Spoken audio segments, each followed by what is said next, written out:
자, 추석 연휴가 끝난 다음에 많은 사람들의 관심을 끌고 있었던 이슈가 바로 이 국민의힘과 이준석 전 대표 간의 이 정면 충돌, 또 한 가지 더 있었죠.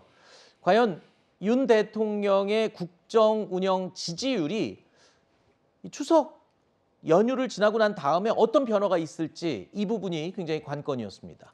그런데 결과를 보니까 이 30% 초반 박스권에 여전히 갇혀 있다는 이 여론조사 결과가 나왔습니다. 추석 연휴가 끝난 올 하반기에 지지율 상승을 줄 과제가 어떤 것들이 있을지 모르겠지만 일단 코앞에 닥친 건 그거예요. 지금 외교 이 역량을 보여줄 수 있는 이벤트들이 있습니다. 유엔총회 연설이 있고 또 영국 엘리자베스 여왕의 장례식도 있고 맞습니다. 그리고 또 그 자리에서 글쎄요 또 일본 총리와의 이 뭐 어떤 이 만남도 예상이 되고 있고 이런 것들을 통해서 좀 지지율 반등을 노릴 수 있는 요소가 좀 될지 모르겠습니다. 일단 지금 현재 지지율 추이는 전 이렇게 판단을 합니다. 하락 추세는 멈췄다. 아, 멈췄다. 근데 아직 반등은 아니다. 근데 저는 지금 말씀하셨던 이 외교 문제나 여러 민생 문제들 국민들의 피부에 와닿는 그럴 정도로 윤석열 대통령이 뭔가 탁월한 모습을 보여준다면 모르겠지만 네.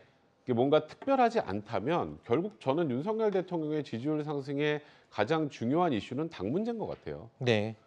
지금 어쨌건 집권 여당 내에서 지금 이게 비대위가 되네 안 되네 효력이 멈췄다가 또 다시 되네 마네.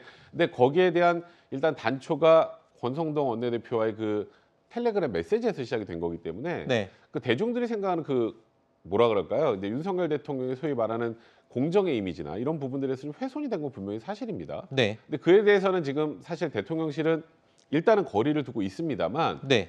당이 지금 저렇게 계속 지금 이준석 대표와의 갈등 문제로 지지부진하고 있다면 다른 부분들로 급격하게 윤석열 대통령의 지지를 상승시킬 요인이 과연 있을까?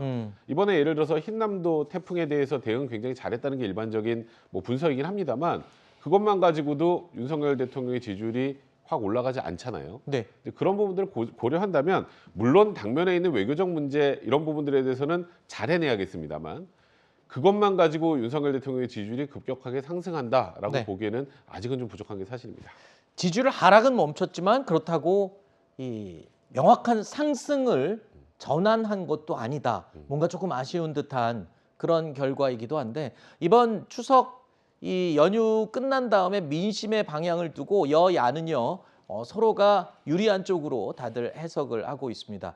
일단 추석 연휴 마지막 날 여야는 민심을 돌아보는 시간을 가졌습니다. 추석 민심은 민심이다, 민생이다 라면서 앞다투어 여야가 얘기했습니다. 그런데 이 정쟁을 끝낼 생각은 없어 보이는 것 같습니다.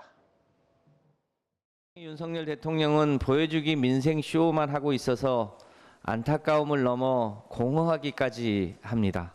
대통령의 행보와 말은 정책으로 연결되고 예산으로 반영되어야 그 진정성이 있습니다만 쇼는 있으나 대책이 없습니다. 국민들께서 말하는 추석 민심은 한마디로 불안이었습니다.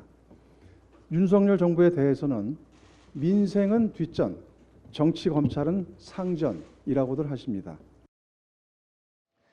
뭐 연휴 직전에 이재명 대표도 그랬고 윤 대통령도 마찬가지고 민생을 가장 앞서 외치면서 민생 행보를 열심히 보였습니다. 그런데 글쎄요, 뭐 연휴 끝나고 나서도 여야는 그냥 계속 이 대치와 대립의 목소리를 내고 있군요.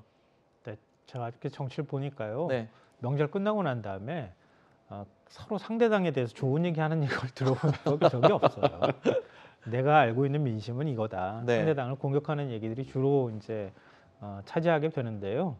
네, 뭐 이거에 대해서 받아들이는 것은 뭐 각자 나름의 네. 문제일 것 같긴 한데요. 어찌됐든 핵심은 그걸 거예요. 국민들의 삶이 매우 힘들어졌다.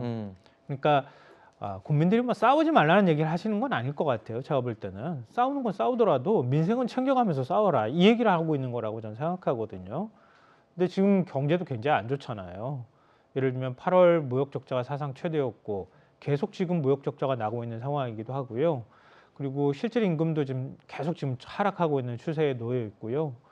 뭐 그런데 지금 아까 말씀하셨던 것처럼 집권 여당에서는 계속 혼란이 계속되고 있고 또 야당 대표는 지금 사법 리스크라고 하는데 여기에 지금 발목이 붙잡혀 있는 상황이다 이렇게 얘기를 하고 있기 때문에 이 기본적인 프레임에서 어떻게 벗어날 것이냐 빨리 정리해서 먼저 이번 정기국회 때 민생을 화두로 띄우고 네. 그리고 국민들이 원하는 방향으로 자꾸 움직여가는 정당이 결국 지지율을 더 많이 받을 것이다. 그렇죠. 그렇게 생각합니다. 말로만 민생 할 게 아니라 실제로 민생에 이 무언가 성과를 내는 정당 쪽에 국민들은 이 손을 들어주지 않을까 생각이 듭니다.